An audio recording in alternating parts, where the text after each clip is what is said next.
حسین بنتے نہیں خدا، جلدی بولو خدا علی۔ اشرف علی تھانوی نے بھی لکھا ہے، اس وجہ سے کہہ رہا ہوں ہمارے علماء نے بھی لکھا ہے کہ مولا علی گھوڑے پر بیٹھتے بیٹھتے ایک قرآن پورا کر لیتے تھے۔ گھوڑے پر بیٹھتے بیٹھتے، سمجھ میں آیا؟ جو سمجھ میں آئے وہ کرامت نہیں ہوتی۔ نہیں سمجھ میں آئی نا؟ بیٹھتے بیٹھتے ایک قرآن پورا۔ آپ نے پہلے رکعت پر پاؤں رکھا، زین پر بیٹھنے سے پہلے قرآن کہتے ہیں میری شادی ہوئی فاطمہ سے، جب وہ گھر میں آئی چکی چلا رہی تھی، میں نے کہا سیدہ میں قرآن ایسا پڑھتا ہوں آپ کے ابا کی برکت سے، ایک پاؤں رکھتا ہوں رکعت پر، گھوڑے پہ بیٹھنے سے پہلے قرآن پورا۔ آپ کیسے قرآن پڑھتی ہیں؟ فرمایا میرے سرتاج اپنے ابا کی برکت سے فاطمہ چکی چلاتی ہے اور اس کے بعد اپنے چکی کے پاٹ کو گھماتی ہے، ایک راؤنڈ پورا نہیں ہوتا کہ فاطمہ کا قرآن پورا ہو جاتا ہے۔ ارے جب باپ ایسا قرآن پڑھے اور ماں ایسا قرآن پڑھے تو بیٹا اگر نیزے پہ چڑھ کے قرآن پڑھے تو حیرت کی بات کیا ہے؟ یہ ایک عاشق رسول کے چہلم کی فاتحہ ہے۔ بھائی کے دادا انہوں نے مجھے بتایا، حالانکہ بتاتے ہی کسی کو بتاتے نہیں، انہوں نے مجھے بتایا کہ میں نے 2 بار حضور کا دیدار کیا۔ کتنی بار بولو؟ 2 بار حضور کا دیدار کیا۔ یہ سب ان کی دعائیں ہیں۔ بزرگوں کی دعائیں لیا کرو، بزرگوں کی دعائیں کبھی خالی، ادھر دیکھو خالی، جلدی بولو خالی۔ اب آتے ہیں امام حسن حسین پر، ذرا زور سے بولو سبحان اللہ۔ افضل ہے کل جہاں میں گھرانہ، اوے بولو تو صحیح ذرا، بولو تو صحیح ذرا یار، بولو۔ افضل ہے کل جہاں میں گھرانہ، افضل ہے کل جہاں میں گھرانہ حسین کا، ارے نبیوں کا تاجدار ہے نانا، نانا نانا۔ اچھا ہر نبی، علماء لکھتے ہیں ہر نبی سب سے خوبصورت اپنے زمانے میں اس کی آواز سب سے خوبصورت، یہ معجزہ نبی کا ہوتا ہے، اس کی آواز جلدی بولو سب سے خوبصورت۔ اب یوں کہو کہ اسماعیل کے زمانے میں اسماعیل سے زیادہ کوئی خوبصورت نہیں، بولو نہیں۔ ابراہیم علیہ السلام کے زمانے میں ان سے زیادہ کوئی خوبصورت، آصف بھائی ان سے زیادہ کوئی خوبصورت نہیں ہے۔ یوں کہو کہ موسیٰ جدھر سے نکل جائے دن نکل آئے، موسیٰ جدھر سے گزرے جو اللہ کا کلام کرے اس کے چہرے کا حال کیا ہو؟ اللہ کا ذکر کرنے والے کا چہرہ تمتما جاتا ہے، تو جو اللہ سے کلام کرتا ہو اس موسیٰ کا حال کیا ہو؟ موسیٰ کا چہرہ ایسا ہے جو دیکھ کے دیکھتا رہ جائے۔ موسیٰ کا چہرہ اتنا حسین ہے، ذرا دیکھیں آپ۔ ابراہیم کے زمانے میں ابراہیم کے چہرے کا کوئی جواب نہیں، نہ ان کی ناک کا جواب، نہ ان کے ہونٹوں کا جواب، نہ ان کی آنکھوں کا جواب، نہ ان کی پیشانی کا جواب، نہ الیاس کے زمانے میں ان کی آواز کا کوئی جواب، نہ داؤد کے زمانے میں ان کی آواز کا کوئی جواب، نہ ان کے چہرے کا کوئی جواب، نہ سلیمان علیہ السلام کے زمانے میں ان کا کوئی جواب، نہ ان کی آواز کا کوئی جواب، نہ ان کی خوبصورتی کا کوئی جواب۔ یوسف علیہ السلام کے چہرے کے مقابلے کا چہرے کا حال یہ تھا کہ جو ایک مرتبہ دیکھے دیکھتا رہ جائے اور عورتیں اپنی انگلیاں کاٹ لیں، یہ حسن یوسف ہے۔ مگر آئیے اب معراج کی شب چلتے ہیں، سارے نبی جمع ہیں، کہاں پر جمع ہیں؟ سارے نبی جمع ہیں، اور وہ سارے نبی جمع ہیں بیت المقدس میں۔ اب نبیوں کا امام گیا ہے، حالانکہ حضرت یوسف کی پیشانی کا کوئی جواب نہیں، مگر بریلی کا امام پکار اٹھا جس کے ماتھے شفاعت کا سہرا رہا، اس جبین سعادت پہ لاکھ چہرہ مصطفیٰ کا کوئی جواب۔ حضور فرماتے ہیں یوسف کا حسن ملی ہے، زور سے بولو سبحان اللہ، زور سے بولو۔ یوسف کے حسن میں حسن صباحت ہے اور میرے حسن میں حسن ملاحت ہے۔ حسن صباحت وہ ہے خوبصورت تو ہو مگر نظر نہ ٹھہرے، یہ یوسف کا حسن ہے کہ جس پہ نظر جائے تو نظر ٹھہرے نا، اور وہ حضور کا حسن ہے ایک بار دیکھ لے تو نظر ہٹے نا۔ زور سے بولو۔ حضرت علی کہتے ہیں حضور کے زمانے میں ہمیں قندیل کی ضرورت نہیں تھی، حضور جاتے تھے تو راستے میں نظر آ جاتے تھے، کیا مہکتے ہیں مہکنے والے، پو پہ چلتے ہیں بھٹکنے والے. اے کیا خبر کتنے تارے کھلے چھپ گئے. زور سے بولو جلدی. کیا خبر کتنے تارے کھلے اور چھپ گئے. پر نہ ڈوبے نہ ڈوبا، پر نہ ڈوبے نہ ڈوبا.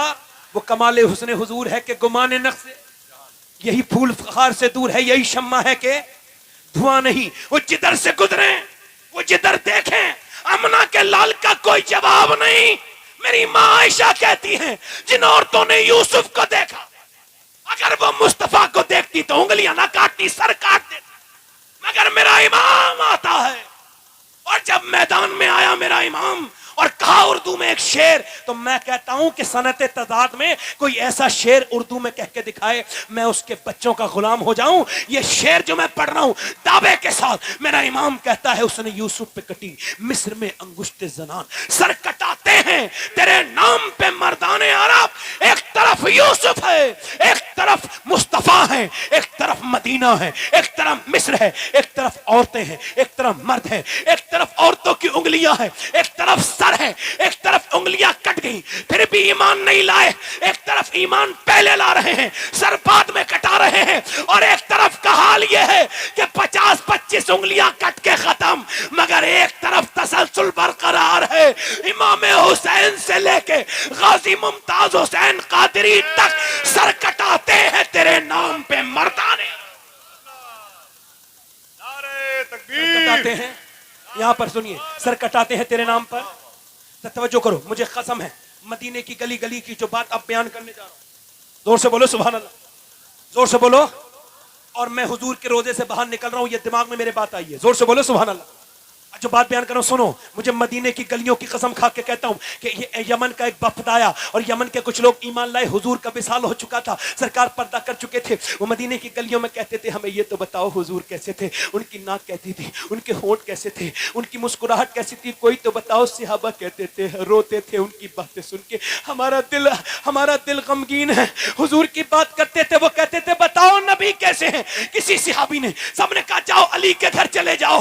جب مولا علی کے گھر گئے اور انہوں نے پوچھا بتاؤ نبی کیسے تھے، علی نے فرمایا حسن باہر آؤ، حسین باہر آؤ. دونوں بچے باہر آئے، فرمایا دیکھ لو ایسے تھے جیسے میرے بچے ہیں، ایسے تھے. میرا امام بریلی سے بولا معدوم نہ تھا سایہ شاہ ثقلین، اس نور کی جلوہ گاہ تھی ذات حسنین. تمثیل نے اس نور کے 2 حصے کر دیے، آدھے سے بنے حسن آدھے سے حسین.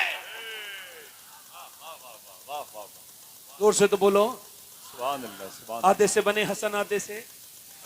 جو حسین کربلا میں ہے، آپ اس وقت کہاں ہیں؟ دین نگر پور میں نہیں، کربلا. تصور میں کربلا بنانی ہے، تصور میں بنانی.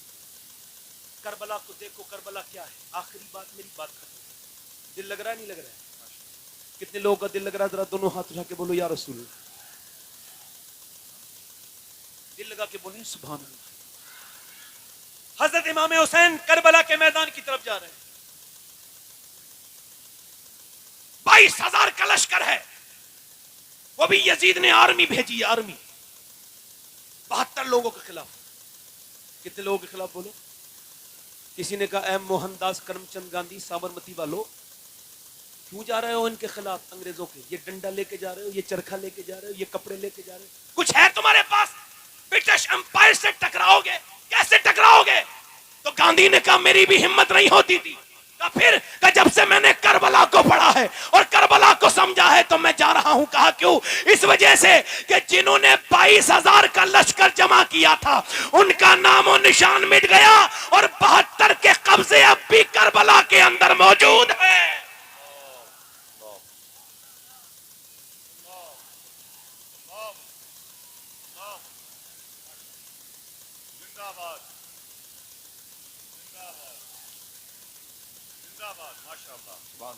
ایمان اگر زبردست ہو تو اہل بیت کے ذکر میں مزہ بہت آتا ہے. زور سے بولو سبحان اللہ. ہاں ایمان میں اگر کسی نے نقب لگا دیا ہو تو وہ بات الگ ہے. دل لگا کے بولو سبحان اللہ، دل لگا کے بولو، مسکرا کے بولو. حسین کربلا میں جا رہے ہیں. کہاں جا رہے ہیں بولو؟ کربلا میں جا رہے ہیں. حسین کربلا میں چلے گئے، کربلا میں جنگیں ہوئی. ساری جنگیں بیان کروں گا، وقت ہو جائے گا. ایک امام کی شہادت بیان کرتا ہوں. حسین امام علی مقام کی شہادت اور اس کا مقصد.